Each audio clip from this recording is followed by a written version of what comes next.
Okay, it's our final panel. It's been a marathon day. Thank you all so much for hanging out with us and getting to the end of the day here.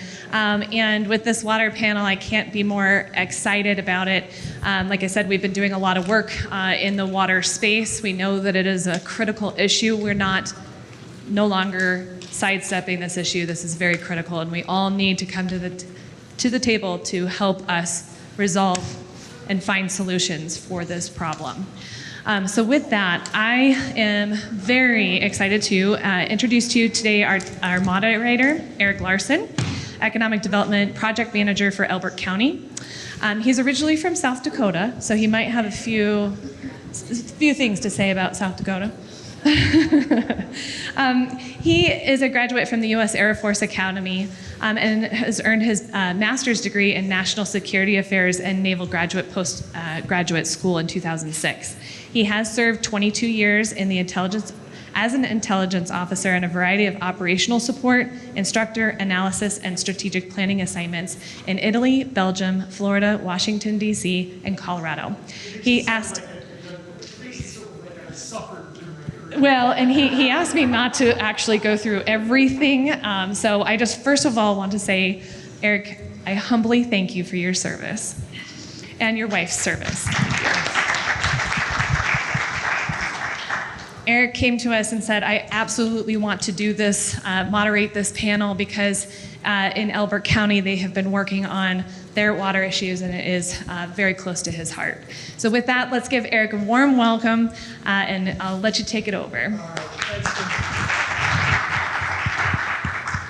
All right, thanks for keeping me employed for the first part of my life. I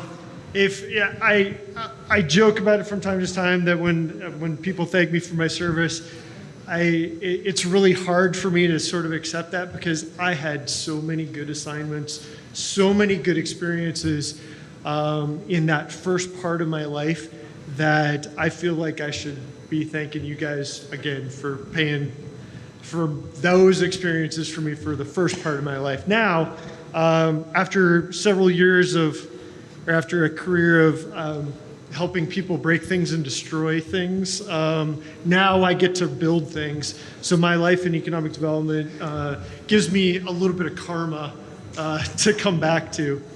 As Kim mentioned, so in Elbert County, we applied for a grant through the Colorado Water Conservation Board last fall.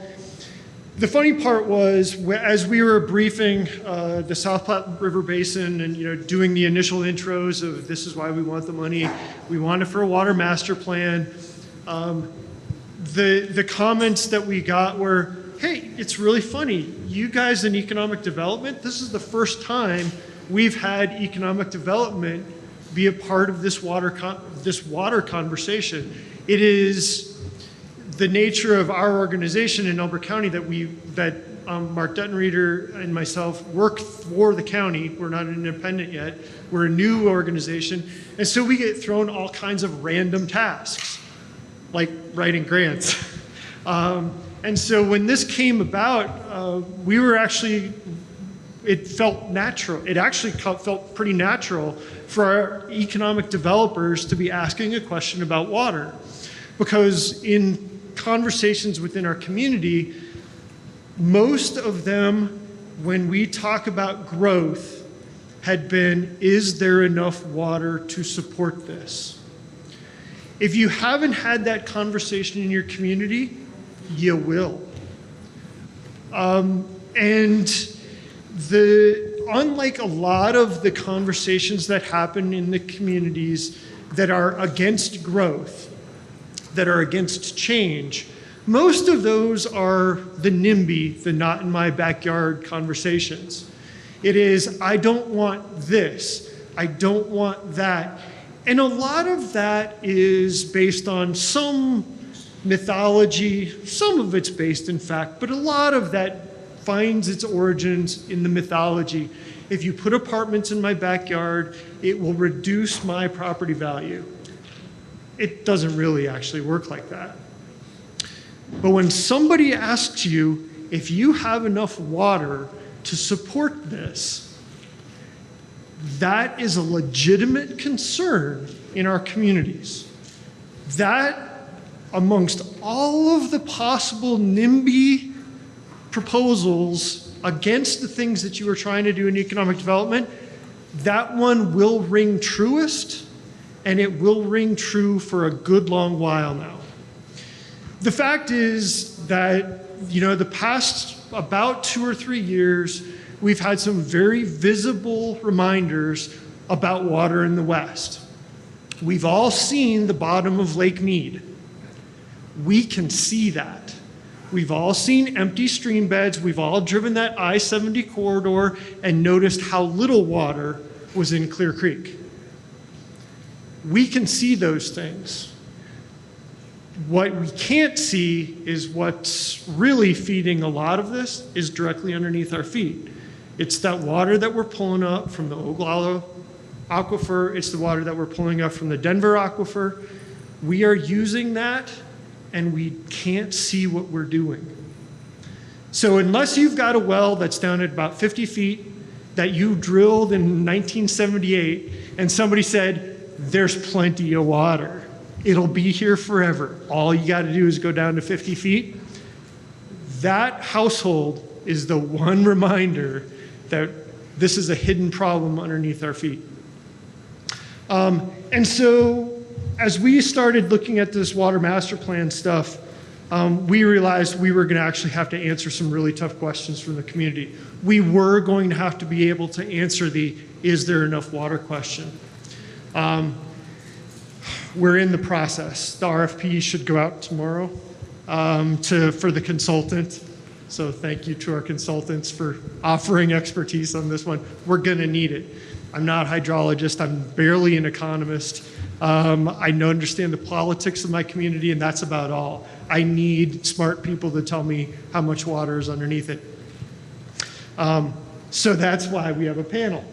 It is really for selfish reasons, and Kim jokes about it. I did want to do this because really, I want to be selfish in this. I need this information, just like the rest of you do.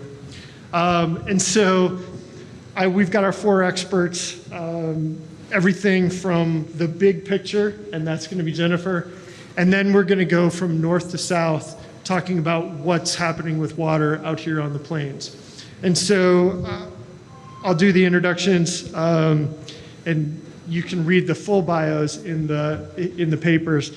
But first I want to turn to Jennifer Gimbel out of the Colorado Water Center, and more recently, the author of a Common Sense Institute paper about water in Colorado. And so I'll allow her to give us the what's going on with water in Colorado.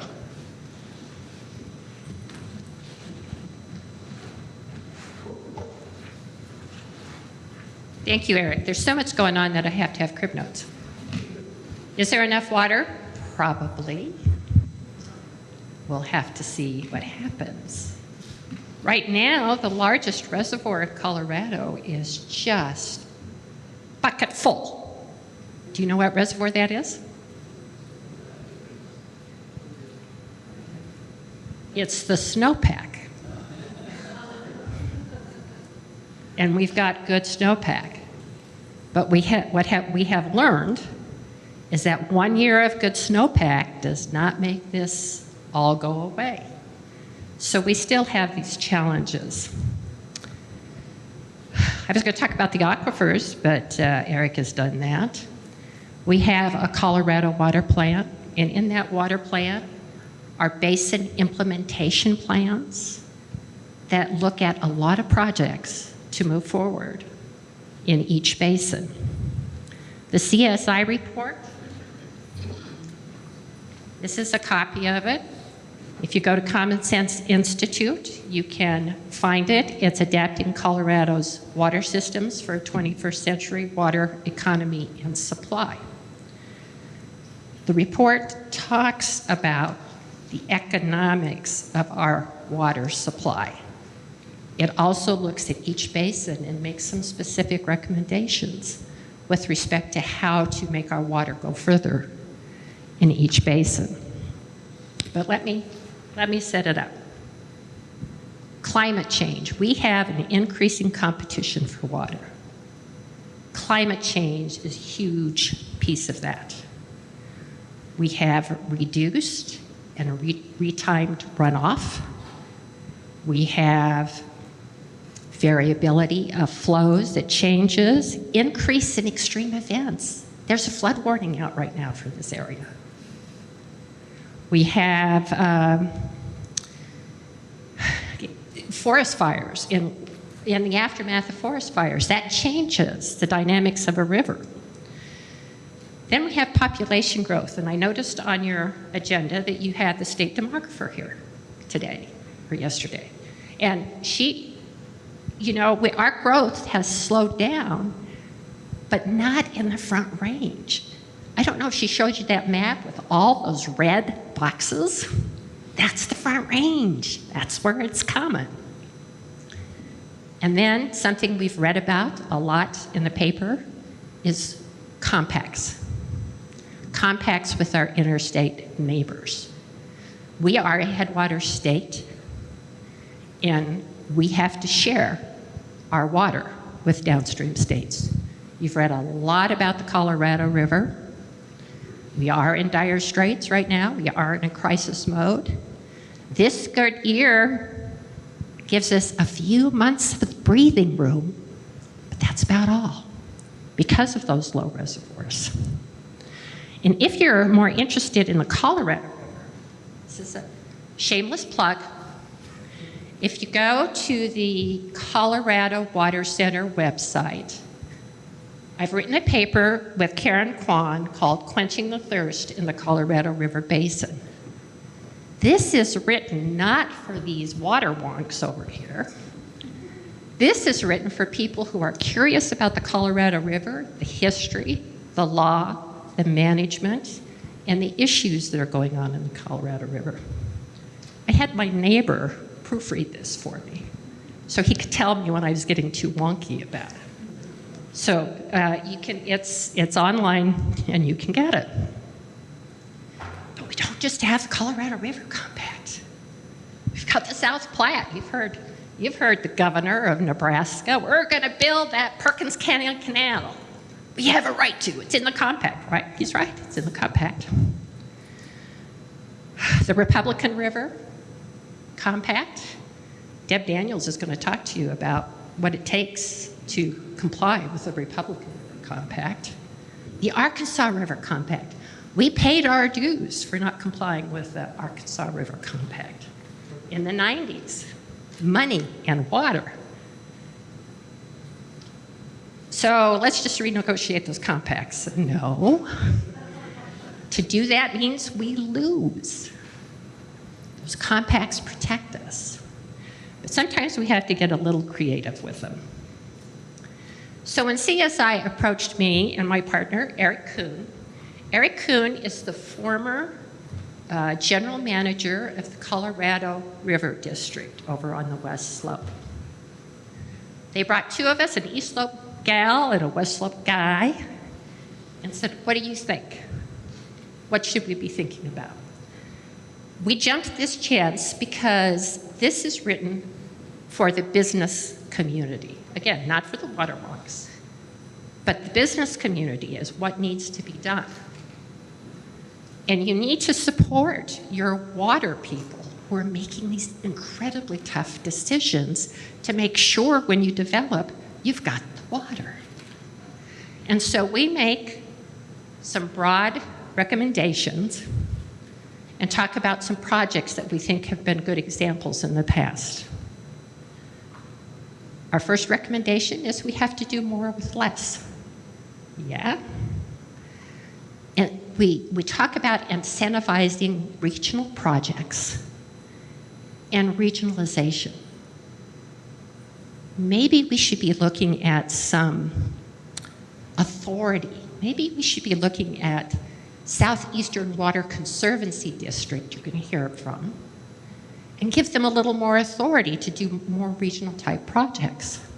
They've already got several regional projects going. One you're going to hear about, the Ark Valley Conduit. We talk about the WISE project, which is a project with Denver in Aurora and Douglas County. Douglas County was depending on the aquifers, the Denver Basin aquifers, that black box. They needed to have more reliance. Oh, I forgot we had a map. There's the Denver Basin aquifers. You're going to hear about the Platte Valley Water Partnership with Parker. These are the kind of projects we need to do more of. Municipal, multi-use, municipal agriculture environment. The water plan needs to be fully funded. And it's just an incredible source of information. The cost of water and the cost of infrastructure to support, to get water where it needs to go, has increased exponentially. I'm on the Northern Water Conservancy District Board. An acre-foot of water right now in the Colorado Big Thompson project goes for about $100,000. Now, the reason it costs so much is the infrastructure is already there so that you can get that water.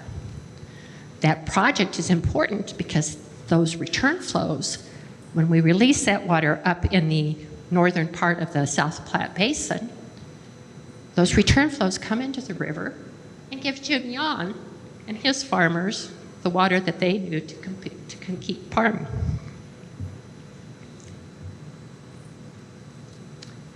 A large portion of our state's share of Colorado River water supplies are used for trans-basin diversions. They come over the Continental Divide. Half of Denver water is Colorado Basin water. A quarter of Aurora is Colorado River water. I already talked about the Colorado Big Thompson project and Windy Gap. That's all Colorado River water. That water supplies municipalities and agriculture. But there's also Colorado River water that goes to the Arkansas. Another quarter of its water from Aurora is also coming from the Colorado River to the Arkansas. You have Colorado Springs, you have Pueblo, all of those rely on that water. We have to preserve our water for agricultural water supplies. I was telling Jim Yon, I had family here in this area, in Fort Morgan and Brush. I was doing a lot of reminiscing coming through there. There weren't as many towns that were developed at that point. It's a lot more farmland. Can still smell the cows. That brought back some memories. But agriculture in the South Platte has a target on its back. And if agriculture has a target on its back, the rural communities will suffer. So we need to be mindful of that as we look at these unique projects. Another recommendation is that we need to also be mindful of how climate change affects the environment, in stream flows, and the ecological system. We need to look at projects that we can do together that will help us with ag, environment, and municipality. Regionalization, that's a tough subject because if you'll remember, the governor kind of talked about regionalization of, let's talk about demand management and how we do housing on a statewide level. That's something we kind of think about in this report. Didn't go over so well. That's hard. But if you want those water supplies to stretch, you're going to have to pay attention to that. So I'm just here to say, listen to these wonderful projects you're going to hear about. Listen to the devastation going on in the Republican River. and think about how can you support your community and the people that make those decisions on water so that you can move forward. Thank you.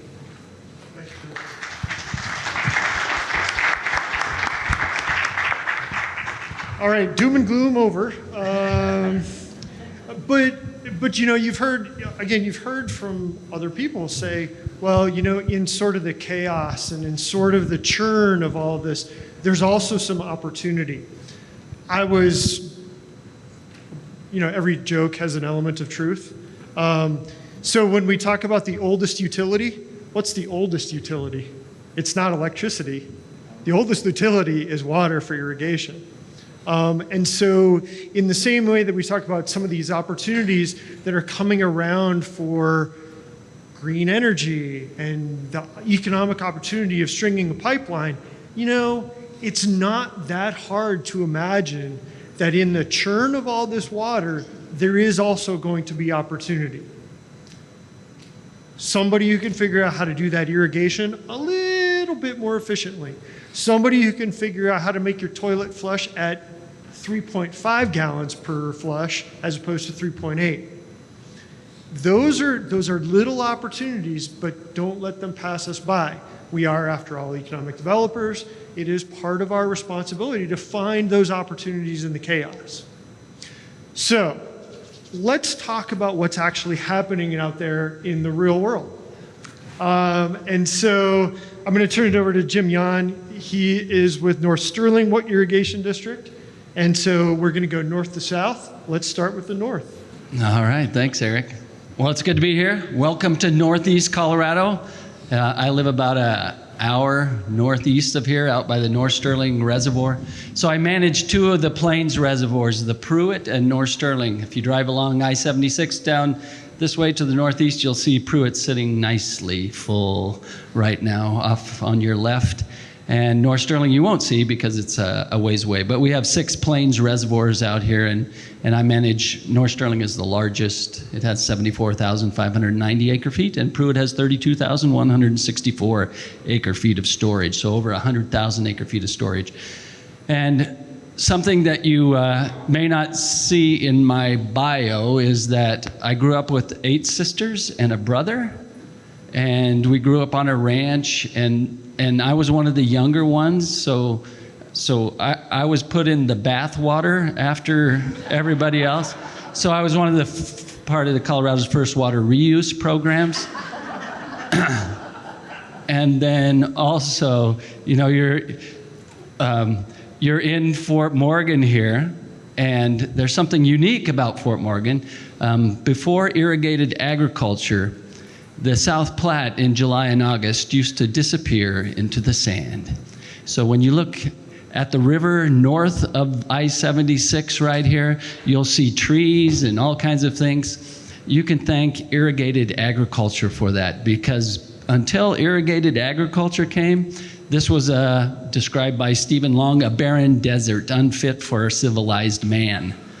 But irrigated agriculture, what I'd like you to picture, because I always like to tell a little about the history, but I want you to picture, you know, on the Front Range in general, the water rights are about 1860-ish.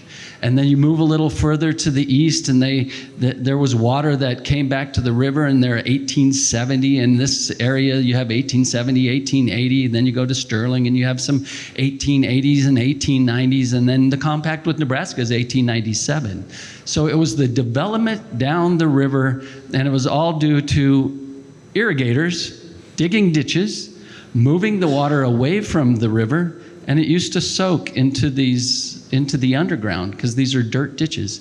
And as it soaked into the underground and you moved it away from the river, that would come back at a later time. So the river's like a big drain, and all the stuff that we take off, it just comes back. And that's what Jennifer's talking about, the return flows that we historically use in irrigated agriculture. And North Sterling, for instance, in the wintertime, Jackson Reservoir, which is just west of Fort Morgan here, they'll take all the water in the river in the wintertime, dry the river up completely. North Sterling, 60 miles downstream, will have 300 cubic feet per second, 300 to 350 cubic feet per second at our head gate. all from underground seepage that comes back to the river. Never existed until irrigated agriculture. And we dry the river completely, and Julesburg Reservoir, another 45 miles to the east of us, will have 200 to 250 cubic feet per second to fill their reservoirs. Our reservoir oftentimes fills only on return flows.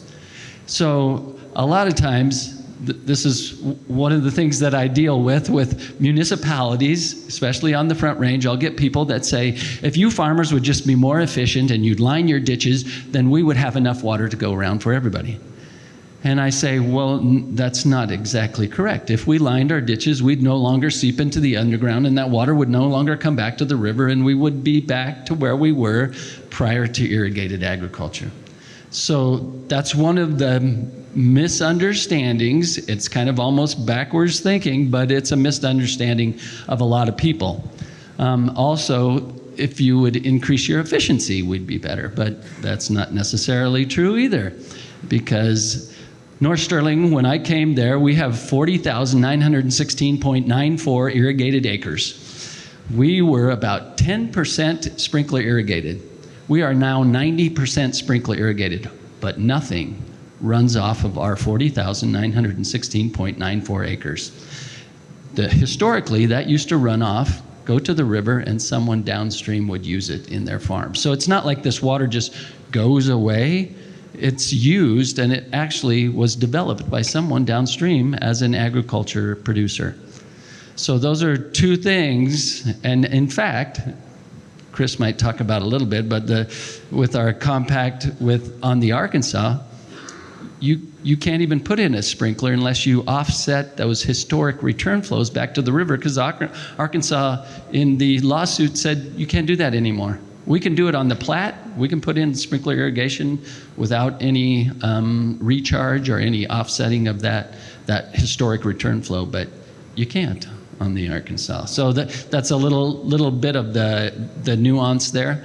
But you know, for a long time, we've been irrigating, we've been using the water, and we've always thought, you know, we're too far away from the Front Range that we'll be left alone. And our water quality stinks. Why would they come out here? You know, but we're finding out we're not too far anymore. And it's mainly because CBT water is now $100,000 an acre foot. Now you can come out here, you can clean up the water, you can pump it back, and you can make it feasible for people on the Front Range. So we have, on the South Platte, we have 70%, 80% of the population on the East Slope, 70% in the Front Range of Colorado. We generate 70% of the agriculture economic activity between Deb and our areas, Republican and the South Platte. 9 of the top 10 ag-producing counties are in the Republican and South Platte in Northeast Colorado. So we have the majority of the population of the state, and we have the majority of the agriculture in the state. And so we're starting to get pressure, though, and it's been going on for some time. I'll just tell you a quick little story. I've been at the North Sterling for 31 years in this month, actually. So this is my anniversary month. But 31 years. I grew up under the North Sterling, but I managed it for 31 years. And in the early 2000s, I had a guy in a cowboy hat come into my office, and he said, I have some investors, and I'm looking for some land, irrigated land with some reservoir water to kind of back up a small ditch system. And I pointed him to a couple farmers that I knew were looking to sell, and he said, well, I've already talked with them, so it's not my fault. But he went out and they purchased 2,000 acres of farm ground.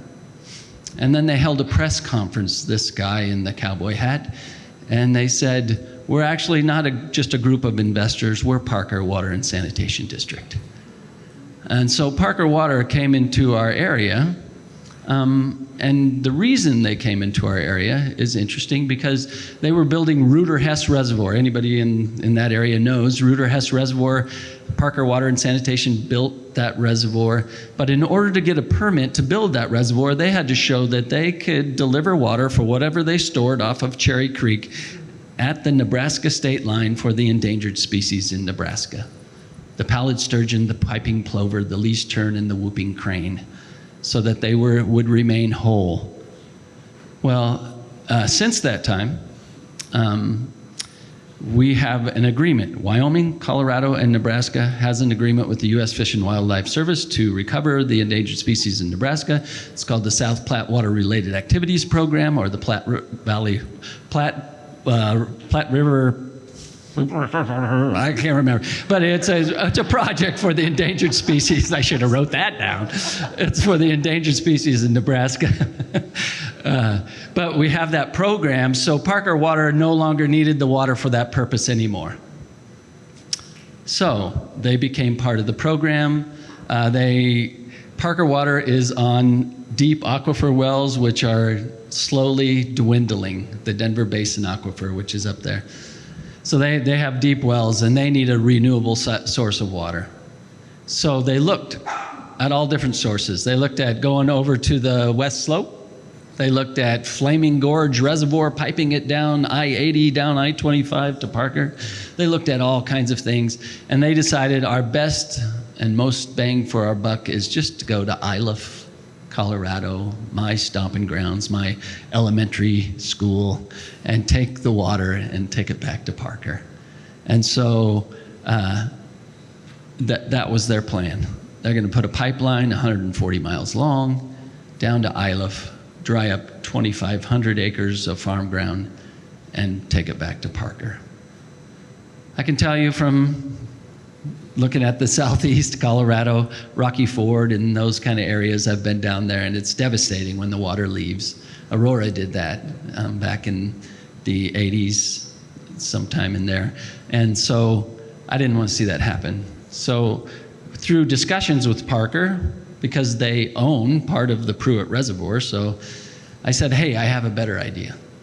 I said, how about you have to build a reservoir down in Iliff to take that water and then pipe it back. You can't just take it in a big lump sum through a big pipeline and then have the pipeline sit empty. So you build a reservoir, you take the water that's available, and you pump it out at a slower rate. I said, you're going to have to build a reservoir anyway. Build it a little bit bigger. We have some farmers down in that Iliff area that own Pruitt water. We'll just trade you. It'll save you 40 miles of pipeline, and we'll get better delivery for our farmers, and you can have the water that you collect. I said, but file for a new water right, because in the wintertime there is water available from time to time down there to store in a reservoir.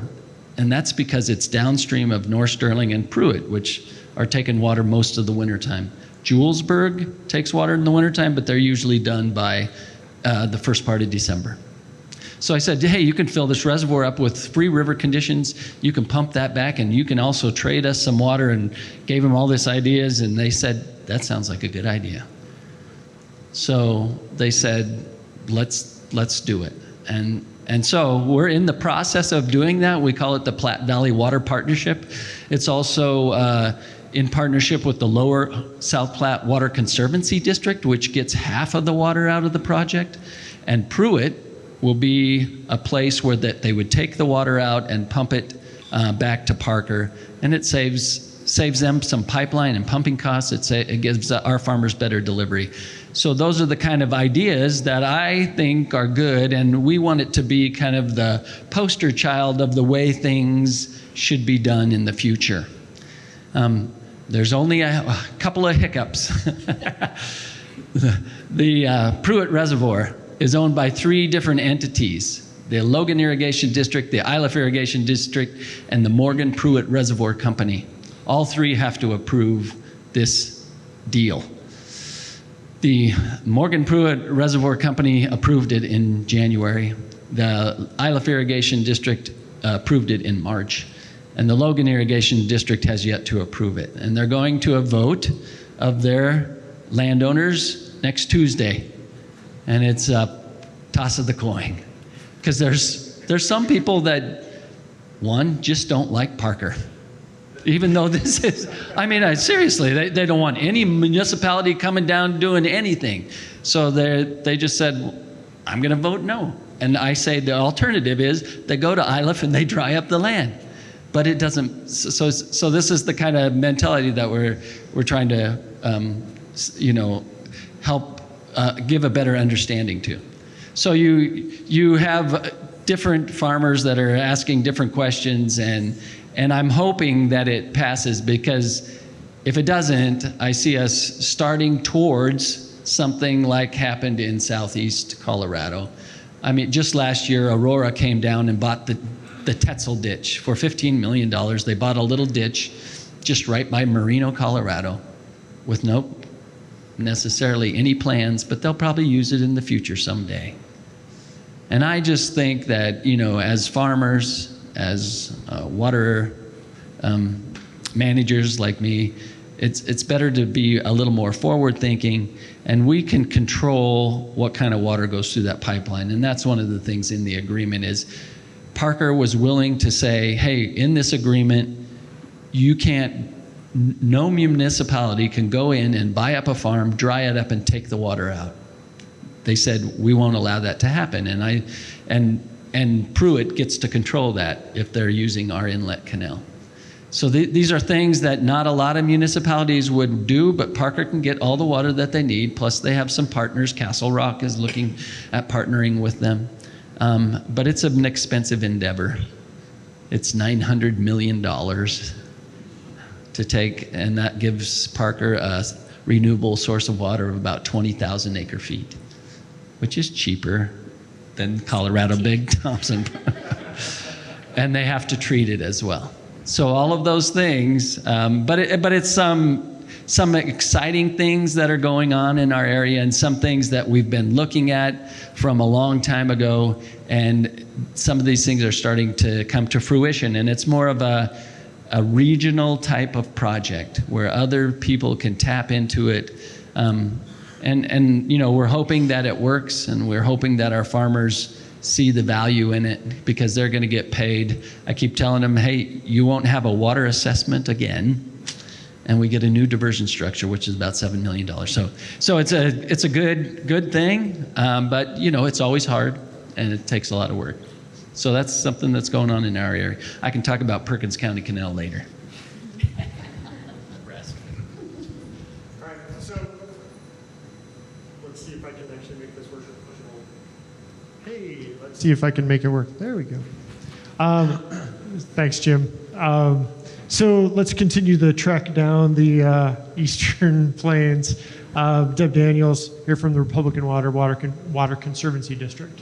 Yes, thank you. Thank you very much. And it's good to see all of you. I see some very familiar faces and some that I don't recognize, but I'm grateful that all of you care enough that you stayed to learn more about water. I don't have nearly as flashy or fun stories as my good buddy Jim does. And I do have some that are pretty devastating, but we're hopeful. So I'm the general manager. I've been the manager since 2011. And the Republican River District is a part of the Northern High Plains Basin. We are a closed basin, so all of the runoff from all of the snowmelt that we have does not affect our area. If you think about the Republican, you think about that big hill before you get to, or just as you pass Akron, that's the outcrops of our aquifer. And so we come to the surface there. If you think about over at Lyman, there's some hills there and there's an outcropping. That's where our basin ends. So we're all in this bowl, so to speak, together. And we don't receive any of the runoff from the Platte. I'm sure you're very grateful for that. The source of our aquifer, the Ogallala Aquifer, and you can see there where the Republican is, and you can see that it goes into Kansas, Colorado, and Nebraska. The source of our water, and I brought, do you happen to have another slide that shows there we go. You can see on the map to the right where the Ogallala Aquifer is from South Dakota all through the states down into Texas. There's a good portion of it that doesn't have hardly any water left, but that's the Ogallala Aquifer. And then you can see where the Republican River District is located. And then on the left, you can see a map of the district. And see all those little red dots? Those are irrigation wells and municipal wells and large capacity water rights for swine confinement and livestock feedlots. And then the blue shaded area is what we call the South Fork Focus Zone. So we are part of the Republican River Compact.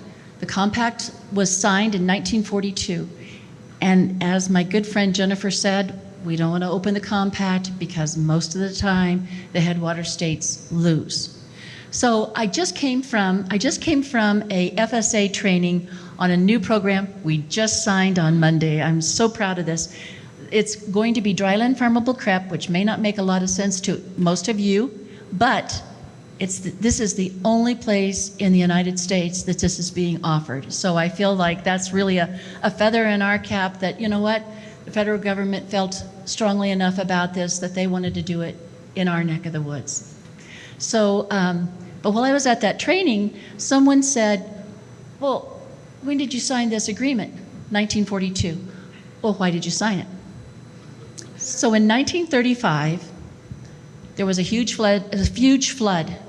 And how it started was out on the eastern plains, east of Colorado Springs, this big thunderstorm built up. And as it built, it dropped more and more rain. In some areas, they said it dropped 14 inches of rain. The first person to have drowned in this flood was at Cope, Colorado. Now, for those of you who have never been to Cope, Colorado, it is very flat. It's very flat. But the first person to drown there was from Cope. And you think about it, in 1935, it was at the end of May, it took 5 days for this storm to go from Colorado Springs to halfway across Kansas. And you can, well, on the map before, you can see the length of that. So as it moved very slowly, you think in 1935, we were through the dirty 30s. You know, everybody was poor. Nobody had any money, and we were between world wars. And you know, times were really tough. So the white people, when they moved into this area, and my family being one of them, settled close to the river. So that's where you could have your cattle and your pigs, and all of your income could be right there close. So in 35, this storm started moving across. And in that year, my grandmother was a waitress for a small cafe in Benkelman, Nebraska. And my infant uncle, Glenn, was staying over the day while my grandmother was working at my great-grandmother's home, whom I'm named after. And it had been raining, but it wasn't that big of a deal. Don't forget, there wasn't hardly any communication from one community to the next. And so Grandma was in her Model T. It had been raining, so it was wonderful. It was that time of year we usually do get rain. She got to my grandmother's house, kissed Grandma Frances goodbye, and said, "Thank you so much, Mom. We'll see you tomorrow." "That sounds great, honey. Bring him back." And Grandma and Uncle Glenn got into the Model T, and as she was toddling across the county roads, getting back to Benkelman, all she could hear was a train. There's no train out here. She got over that last hill, and all she could see was water, where Benkelman had been. She turned around and went back to where her parents were at along the river. And they say that there was water cliff to cliff. 15-foot wall of water hit my grandparents' homestead. They never knew it was coming. My great-grandmother Frances, my great-grandfather, my great-uncle Bud, and my great-aunt Myrna all drowned in that devastating event. 110 souls were lost during that time frame. And so, for those who say it was stupid to sign a compact back in 1942, no, it wasn't. Because at that time, you know, think about what they could do. What did they see of water? It's like Jennifer said, it's all on the surface. But what's really important is what was going on underneath, and they didn't have any idea of what we had. The blessings that the good Lord gave us eons ago underground. But then when in the 50s we started getting centrifugal pumps, and then pretty soon in the 70s they developed the pivot sprinkler irrigation where you could irrigate on any type of soil types and almost any kind of terrain. All of a sudden, what was agreed upon in 1942 drastically changed in the state of Colorado. And so the irrigated agriculture in my neck of the woods, in the Republican River Basin, is hugely supportive of our economy. I've spoken with different counties, and 3/4 of the dollars they receive are coming from irrigated property tax. And so it's very important in my area that we have sprinkler irrigation, and contrary to my buddy's comment, we like for it to be as efficient as possible because unlike Jim's situation, we don't have runoff and we have very little recharge. So use what water we have wisely. I'm in a bit of a difficult situation in that every time we retire irrigated agriculture, we have that many less dollars that are going through our economy. Every time we retire irrigated agriculture, less dollars coming into the district.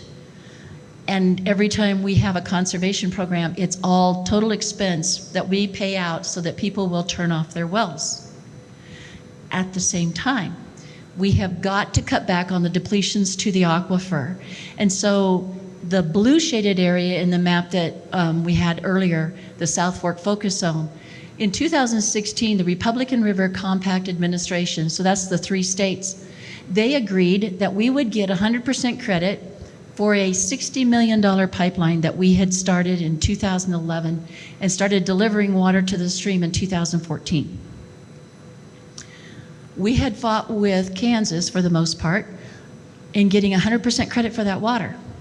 Finally, in 2014, they said, okay, you can use it for compact compliance. You can start delivering to the stream, but we're not giving you 100% credit. It took 2 more years of negotiations, and finally they said, okay, you can have 100% credit for that water because you're augmenting it to the stream. We're delivering it.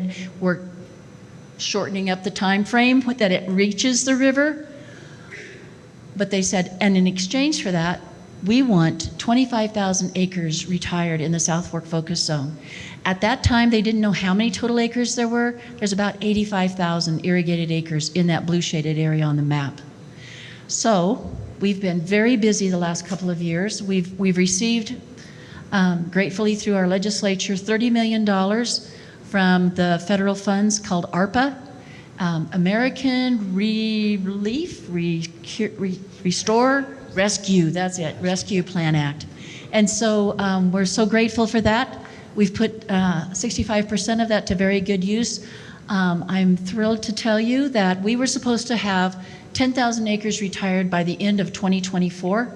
Then we have to have another 15,000 acres retired in that same area by the end of 2029. And I am thrilled to tell you that we're over our first 10,000 acres retired now. So we're a 1.5 years ahead of that first deadline. But we can't slow down to celebrate because that $30 million must be under contract before the middle of next year and must be spent by the end of 2026. And I was sharing with Jim, my goal is to have all of that 30 million used up, I'm hoping by April of next year, maybe a little sooner, have it under contract, because my other good friend, Cleve Simpson, who is also a senator and is my counterpart in the Rio Grande, he also received 30 million through the same bill, 22-028 last year. And so if he hasn't used all of their 30 million, they can send it to the Republican and we can use it to get more acres retired. So it's difficult, but at the same time, we need irrigated agriculture to stay as long as it can to keep feeding our economic engine. I live in Burlington, and in Burlington there's a lot of wells that are really starting to drop because, as Jennifer said, we can see what's on the surface, but in my area there's hardly any surface water.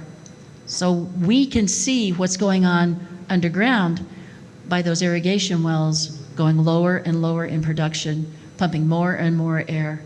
And so our economic engine is our irrigated agriculture. my long-term goal is to try and keep irrigated agriculture in our area as long as possible, but that we live within the requirements of the compact and these resolutions. If we don't hit 25,000 acres by the end of 2029, the state engineer has sent a letter, has made statements, has done a video to get these guys to understand if we don't hit 25,000 acres by the end of 2029, we're going to be out of compliance with the compact. And he will call for the curtailment, which is turning off of all irrigation within the Republican. So all of those red dots will be shut off. Municipal wells will be curtailed. Any large capacity water rights that are feeding the swine confinements or livestock feedlots, those will all be shut off. Now that doesn't mean that he wouldn't allow, he never says this, but I can say it, a variance, but the days of green lawns in Burlington, if we aren't in compliance, are gone. And we may have enough water to sustain life, but that's it. So I don't want you to think that we are completely devastated and that there is no hope for our area. We just got a bill passed through our legislature again, unanimously, everywhere it went. So I'm very proud of that. And it's a study that says, what exactly would it look like? What would the dollars be if the Republican River District isn't able to get 25,000 acres retired in that area? What's that number? And then how devastating would it be in our state? Because as Jim said, there are 8 of the counties in his area, although he doesn't have as many as I do, that are in the top ag production in Colorado. Yuma County and Weld County flip for first and second in corn production in the state of Colorado. Taking all of the irrigated ag out of my area would be extremely devastating to the treasury of our state, and it would have a devastating effect in Kansas and Nebraska. So we're wanting to know that information so we can take that back to the state legislature if in time we may need some more help financially to get that 25,000 acres retired.